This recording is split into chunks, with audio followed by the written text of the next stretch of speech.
Grant versus Lee. President Lincoln once said of Ulysses S. Grant, "I can't spare this man. He fights." Grant proved to be the fighter the Union needed. In March of 1864, Lincoln promoted Grant and gave him control over the entire Union Army. Grant was famous for his aggressive fighting style and for being relentless. He would just keep sending in more men until the other side ran out of food or ammunition.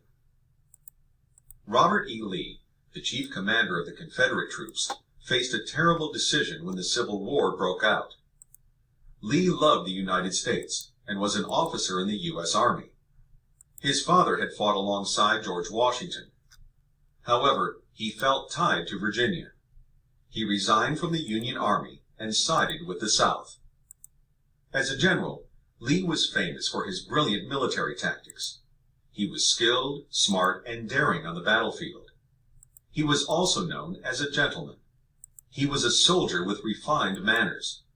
He used strategy rather than brute force.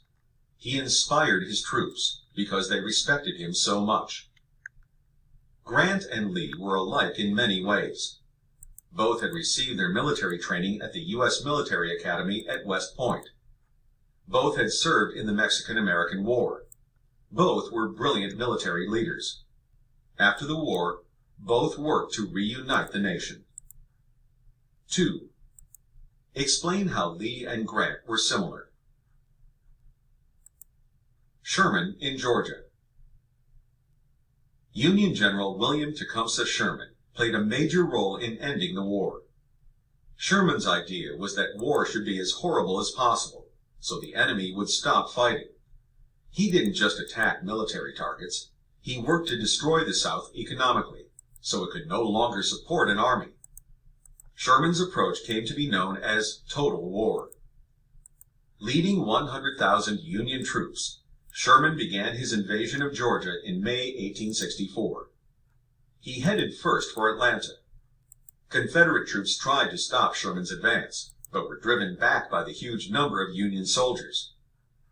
Sherman began a siege of the city of Atlanta. By September 2, Sherman's forces controlled the city. They destroyed Atlanta's railroad center to disrupt the South's transportation system. Sherman ordered everyone to leave and then burned much of the city. Union soldiers also took all the food and supplies they could find. Atlanta could no longer offer help to the Confederate Army. From Atlanta, Sherman headed for Savannah on the coast. With 62,000 soldiers, he cut a path of destruction across Georgia. This campaign came to be called Sherman's March to the Sea. Union troops destroyed everything that might help the South keep fighting. Sherman gave his soldiers only bread to force them to raid villages for food. Confederate soldiers continued to follow and fight Sherman's forces. They couldn't win, but they reduced the amount of damage done by the Union forces. On December 21, 1864, Savannah fell without a fight. Union soldiers had caused $100 million worth of damage in their march across Georgia. They then turned north, marching into South Carolina, causing even more destruction in the state where the war began. 3. Identify the part of Sherman's route known as his March to the Sea.